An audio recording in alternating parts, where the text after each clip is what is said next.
যে আল্লাহ আমাদেরকে দান করেছেন, আমরা ওই লোকের দরবারে আমরা শুকর আদায় করি আলহামদুলিল্লাহ। সম্মানিত হাজির, পৃথিবীতে আমরা আসছি ক্ষণিকের একটা সময়ের জন্য, আবার একটা সময় আসবে এই দুনিয়ার সকল মায়া সকল সম্পর্ক থেকে আলাদা হয়ে আমাদেরকে এমন একটা গন্তব্য রওনা করতে হবে, যে গন্তব্যের নাম ছিল, যে গন্তব্যের প্রথম নাম শ্রেষ্ঠের নাম কি, যেটাকে বলা হয় আখিরাতের প্রথম মঞ্জিল। মানুষ যেই জায়গায় মুক্তি পেবে, কিয়ামতের প্রত্যেকটা স্তরে তার মুক্তি হয়ে যাবে। আর কেউ যদি খবর দেশে যদি আটকা পড়ে যায়, তার প্রত্যেকটা জায়গায় মুক্তি পাওয়া সম্ভব হয় না। সম্মানিত হাজির, আমরা মায়ার উম্মত হয়েছি। আল্লাহ পাক আজকে এই জুমায় পবিত্র কোরআনুল কারীমের আয়াত কারিমা নাযিল করেছেন। আল্লাহ পাক আমাদেরকে নাজাত দিলেন, কিন্তু নাজাত পাওয়ার জন্য এই যে আমাদেরকে দুনিয়ার যে হায়াত আল্লাহ আমাদেরকে দান করেছেন, এই সময়টুকু আমাদেরকে দিয়েছেন, এই সময়টা বড় দাবি সময়। এই সময়টা হচ্ছে আমার আল্লাহ পাকের সান্নিধ্য হাসিল করার একটা মহত্বপূর্ণ সময়। সুবহানাল্লাহ। মৃত্যুর পরে জান্নাতে হওয়া যায় না। দুনিয়ার জিন্দেগি থাকা অবস্থায় আপনাকে জান্নাতি হয়ে মৃত্যুবরণ করতে হবে। দুনিয়া অবস্থায় যদি আল্লাহকে রাজি করাতে পারে, এই সময়টা আমার আল্লাহ এই জন্য দিয়েছেন যে দুনিয়ার জিন্দেগিটায় আল্লাহকে রাজি করতে পারে। আর আল্লাহকে রাজি করার জন্য আমরা মসজিদে আসছি, বলি আলহামদুলিল্লাহ। তাহলে কোরআন কি বলতেছে? সে আল্লাহকে রাজি করার দরকার আছে না? আমার আল্লাহকে সমাজে রাখার দরকার আছে না? দরকার আছে। আমার আল্লাহ পবিত্র কালামে মাজিদের মধ্যে বলতেছেন, ওয়ামান আ'রাদি ফাইন্না লাহু মাঈশাতান দানকা ওয়া নাহশুরুহু ইয়াওমাল কিয়ামাতি আ'মা। আল্লাহ সুবহানাহু ওয়া তাআলা ওয়ামান আ'রাদা আন যিকরি, যে ব্যক্তি আমার জিকির থেকে দূরে চলে গেছে, দূরে ফিরে আসে, নিজেকে আমার জিকির থেকে দূরে সরায় রাখছে, ফাইন্না লাহু মাঈশাতান দানকা ওয়া নাহশুরুহু ইয়াওমাল কিয়ামাতি আ'মা। যে বান্দা আল্লাহ জিকির আল্লাহ স্মরণ থেকে দূরে সরে আছে, আল্লাহ তাকে সময় দিয়েছে আল্লাহকে স্মরণ রাখার জন্য, আমার আল্লাহ পাক তাকে সময় দেওয়ার পরেও, সময় থাকার সুযোগ থাকার পরেও বান্দা তাকে আল্লাহ জিকির থেকে দূরে সরায় রাখছে। আমার আল্লাহ পাক তাদের জন্য বলতেছেন, যারা আমাকে স্মরণ থেকে দূরে সরায় রাখছে, ফাইন্না লাহু মাঈশাতান দানকা ওয়া নাহশুরুহু ইয়াওমাল কিয়ামাতি আ'মা। আমি আল্লাহ ওই সকল বান্দাদের জন্য কষ্টময় জীবন নির্ধারিত করে রাখছি। কষ্ট অনেক কথা আছে, একটা কষ্ট আমার আল্লাহ বান্দাকে দেয়, যেটা আল্লাহ কোরআনের মধ্যে বলেছেন, ওয়ালা নাবলুওয়ান্নাকুম বিশাইইন মিনাল খাউফি ওয়াল জু'i ওয়া নাকসিন মিনাল আমওয়ালি ওয়াল আনফুসি ওয়াত সামারাত। একটা কষ্ট হচ্ছে আমার আল্লাহ বান্দার ধৈর্য পরীক্ষা করবেন। ওই ধৈর্য পরীক্ষায় ওই বান্দাকে আমার আল্লাহ সম্পদের কষ্ট দেয়, আমার আল্লাহ অর্থের কষ্ট দেয়, ধন ভান্ডারের কষ্ট দেয়। দেওয়ার পরে এই কষ্ট সহ্য করার পর যে বান্দা সবর ধৈর্য করতে পারে, আমার আল্লাহ ওই বান্দাকে নিয়ামতের ভান্ডার করে দেন। সুবহানাল্লাহ। কিন্তু এখানে যে কষ্টের কথা আমার আল্লাহ বলেছেন, এটা হচ্ছে শাস্তি শুরু, যে বান্দাকে আমি সুযোগ দিয়েছি আমাকে স্মরণে রাখার, আমাকে রাখার, তার সুযোগ আছে, সুযোগ থাকার পরেও সে আমাকে স্মরণ করে না, স্মরণ থেকে দূরে সরে আছে। আমি আল্লাহ তার জন্য কষ্ট করে জীবন নির্ধারণ করে রাখছি। শুধু তাই নয়, আমার আল্লাহ বলেন ওয়ানাহশুরুহু ইয়াওমাল কিয়ামাতি আ'মা, কিয়ামতের দিবসে আমি আল্লাহ তাকে অন্ধ বানায়া কিয়ামতের ময়দানে দাঁড় করাবো। ওই বান্দার উপর আল্লাহকে জিজ্ঞাসা করবে, ক্বালা রাব্বি লিমা হাশারতানি আ'মা ওয়া ক্বাদ কুনতু বাসীরা। রব্বে কারীম, দুনিয়ার বুকে আমাকে তুমি দৃষ্টিশক্তি দিয়েছিলা, আমাকে দেখার শক্তি তুমি দান করেছো, কিন্তু আজকে কিয়ামতের ময়দানে তুমি আমাকে এমন অবস্থায় দাঁড় করিয়েছো আমি তো কিছু দেখতে পাচ্ছি না। আমার আল্লাহ বলবেন, ক্বালা কাযালিকা আতাকা আয়াতুনা ফানাসিতাহা ওয়া কাযালিকা আল-ইয়াওমা তুনসা। আমার আল্লাহ তাআলা সেই জবাব দেবেন, যেই আমার বিধানসমূহ আমি আল্লাহ তোমাকে যেই কন্ডিশনগুলো দিয়েছি, আমাকে রাজি করার জন্য যে পথ আমি বাতলায় দিয়েছি, বান্দা দুনিয়ার সুযোগ ছিল, দুনিয়ার সময় ছিল, এই সুযোগ সময় থাকার পরেও তুমি আমাকে যেমনি করে ভুলেছিলা, আজ আমি আল্লাহ কিয়ামতের ময়দানে তোমার থেকে ভুলে গেলাম। আল্লাহ যে সকল বান্দাদেরকে বলবে যে আমি আজকে তোমাকে ভুলে গেলাম, কিয়ামতের ময়দানে বলুন তো ওই বান্দার উপায়টা কি হবে? তার কোন উপায় আছে? স্বয়ং আল্লাহ বলতেছেন যে আমি তোমাকে সুযোগ দিয়েছি, সময় দিয়েছি, সুস্থতা দিয়েছি, তোমার হাতে সময় ছিল আমাকে ডাকার, আমাকে স্মরণ করার সময় ছিল। বান্দারে, এই সকল সময় থাকার পরেও তুমি যেমনি করে আমাকে স্মরণ করো না, আমার জিকির থেকে তুমি দূরে সরছিলে, আমাকে ভুলেছিলে, আজকে আমাদের ময়দানে আমিও তোমাকে ভুলে গেলাম। সুতরাং আল্লাহর বিধানকে যারা আঁকড়ে ধরেছে, আমার আল্লাহ তাকে দুনিয়াতে সম্মান করেছে, আখিরাতেও সম্মান করবে। যারা দুনিয়াতেও আমার আল্লাহকে স্মরণ করে না, আল্লাহ বলে তাদের জন্য আমি কষ্টময় জীবন নির্ধারণ করে রাখছি। আল্লাহ যদি কষ্টময় জীবন নির্ধারণ করে রাখে, বান্দা শত চেষ্টা করলেও সেই জীবন থেকে পরিত্রাণ পাওয়ার কোনো সুযোগ নাই। সুতরাং আল্লাহর জিকির, আল্লাহ স্মরণ করার দরকার আছে না নাই? কিয়ামতের ময়দানটা বড় কষ্টময়, বড় কঠোর, এমন একটা ময়দান দাঁড়াবে যেই ময়দানে আমরা এখন দুনিয়ার মধ্যে রুদ্রের কষ্ট পেলে, রুদ্রের যন্ত্রণা পেলে গাছপালা ভারী ভারী নিচে গিয়ে আশ্রয় দিই, কিন্তু কিয়ামতের ময়দানে আমার আল্লাহ আজিম ছায়া পেলে ছায়া থাকবে না। সেই দিন মানুষগুলা দাঁড়ায় থাকবে, মানুষের এই শরীরের ঘামে কারো হাঁটু পর্যন্ত, কবর পর্যন্ত ডুবে যাবে। তাই অবস্থাটা সহজ না, ভয়াবহ অবস্থা হবে, ভয়াবহ অবস্থা। আম্মা আয়েশা সিদ্দিকা রাদিয়াল্লাহু তাআলা আল্লাহ হাবিব সাল্লাল্লাহু আলাইহি ওয়াসাল্লামকে প্রশ্ন করছেন, ইয়াহশারুন নাস ইয়াওমাল কিয়ামাহ হুফাআন উরাতান গুরলান। قلت يا رسول الله, আল্লাহর হাবিব সাল্লাল্লাহু আলাইহি ওয়াসাল্লাম বলেন, কিয়ামতের ময়দানে মানুষকে অন্তর্গত অবস্থায় এবং ঘটনাবিহীন অবস্থায় আমার আল্লাহ কিয়ামতের ময়দানে তাদেরকে দাঁড় করাবেন।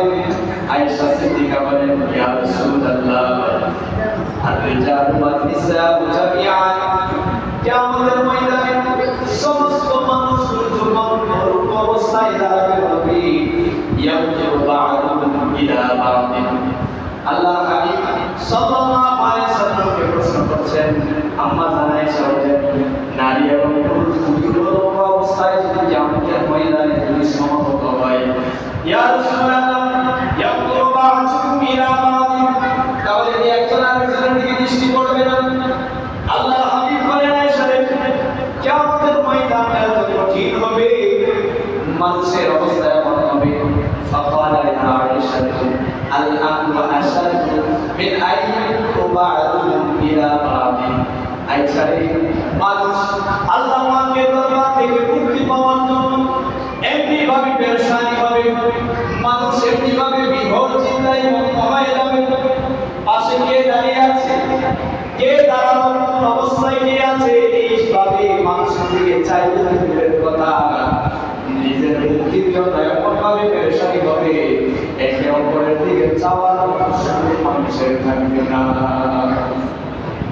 কিয়ামতের পরিণামটা আমরা তো বাস শুনি কিন্তু বাসটাকে অনুধাবন করি না মনে করি যে কিয়ামতের ময়দানটা একটা হালকা একটা সময় এই হালকা সময়ে আর কত বন্ধু বান্ধব আছে কত জীবনে কাজ করছে মুক্তি পেয়ে যাব না মুক্তি আল্লাহ কাকে কোন ভাবে দেবে সেটাও বলা যায় না কিন্তু অবস্থাটা কি হবে আল্লাহ হাবিব আম্মা জান আয়েশা সিদ্দিকা আমার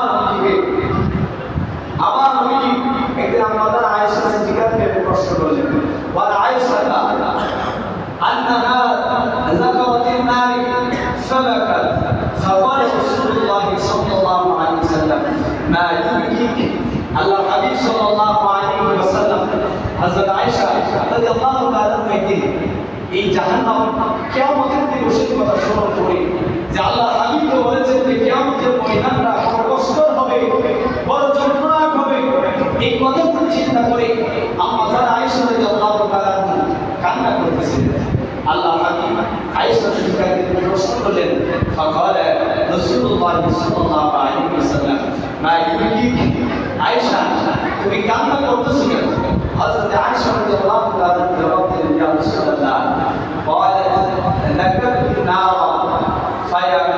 فبكيت আয়েশা সিদ্দিকা বলেন ইয়া রাসূলুল্লাহ আমি কিয়ামতের দুজকের যে কষ্টদায়ক বর্ণনা আপনি দিয়েছেন ওই সকল বিষয়গুলো স্মরণ করে আগে আয়েশা কান্না করতেছিলেন সুবহানাল্লাহ আম্মা জান আয়েশা রাদিয়াল্লাহু তাআলা বলেন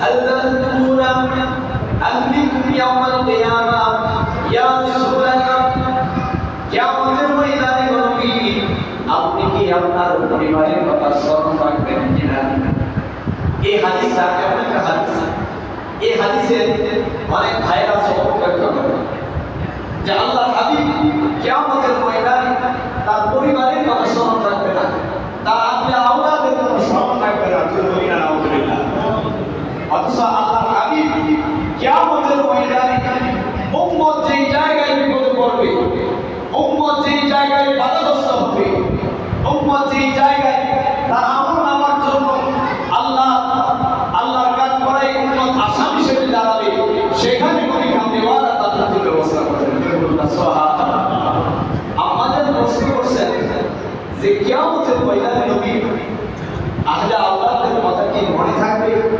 স্মরণে রাখবেন আমার নবী আয়েশা সিদ্দিকাকে কিয়ামতের ময়দানে অবস্থাটা কি হবে সেটা বুঝাতে গিয়ে কিয়ামতের অবস্থা বর্ণনা করেছেন আয়েশার কাছে অথচ এই জায়গা থেকে এই হাদিসটাকে নিয়ে গেছেন যে নবীজি কিয়ামতের ময়দানে তার পরিবারের উপকারে আসবেন না বলি না অথচ হাদিসের মধ্যে আসছে নবী পরিবার কিয়ামতের ময়দানে জান্নাতের সরদার হবে সুবহানাল্লাহ ইমাম হাসান ইমাম হুসাইন জান্নাতের যুবকদের সরদার হবে হাদিসে আসছে জান্নাতে প্রবেশ করবে কারা কোন বৃদ্ধ মানুষ জান্নাতে প্রবেশ করবে না বলি না সুবহানাল্লাহ এটা অনেক লম্বা হাদিস আল্লাহ যাকে জান্নাতে ঘোষণা করবেন সেই বৃদ্ধ সেই যুবক আমার আল্লাহ তাকে 25 বছরের যুবক বানায়া 25 বছরের যুবতী বানায়া আমার আল্লাহ তাকে জান্নাত দিবেন সুবহানাল্লাহ অথচ নবী পরিবার কিয়ামতের ময়দানে আসনাইদ গরীব জান্নাতের যুবকদের সরদার হবে নবীর মেয়ে ফাতেমা তুজহরা জান্নাতি নারীদের সরদার হবে অথচ এই হাদিসে অবলম্বন করে বলে যে নবী নাকি পরিবারের খোঁজ খবর রাখতে পারবে না যদি বলি না অথচ এই হাদিসটা আপনাদেরকে কিয়ামতের অবস্থাটা কি হবে আমার আপনার অবস্থাটা কি হবে ওই অবস্থার দ্বারা রাসূল সাল্লাল্লাহু আলাইহি ওয়াসাল্লাম ব্যাখ্যা করেছেন আয়েশা সিদ্দিকা রাদিয়াল্লাহু তাআলা জিজ্ঞাসা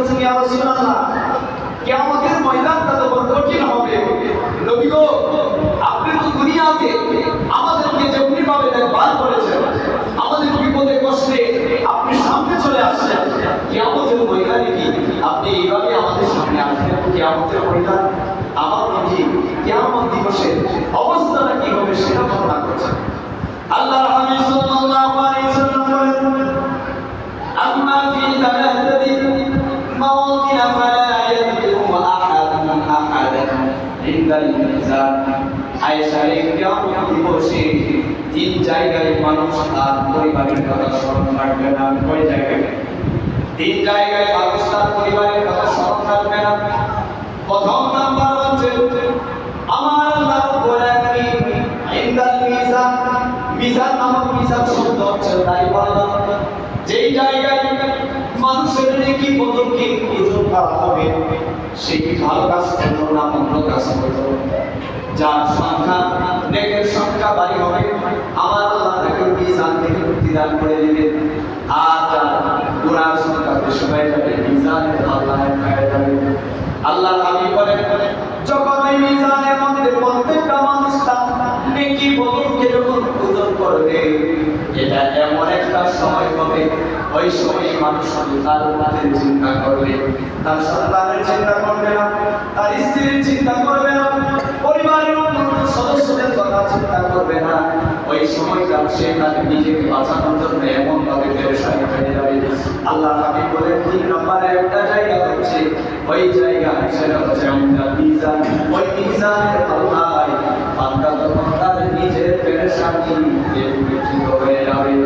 দ্বিতীয় নম্বর হচ্ছে আল্লাহ হাবিব সাল্লাল্লাহু আলাইহি ওয়াসাল্লাম বলেন, দ্বিতীয় নম্বর হচ্ছে ওই জায়গা, যেই জায়গায় আমার আল্লাহ বান্দার আমলনামার বান্দাকে দান করবে।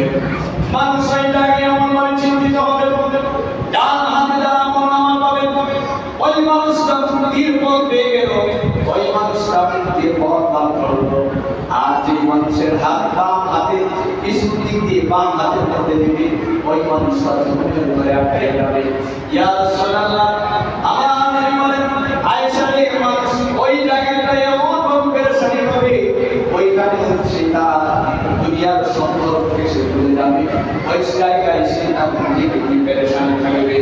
আল্লাহ হাবিব সাল্লাল্লাহু আলাইহি ওয়াসাল্লাম বলেন, আরেকটা জায়গায় হচ্ছে ফুলসিরাত, যে ফুলসিরাতের নিচে থাকবে জাহান্নাম।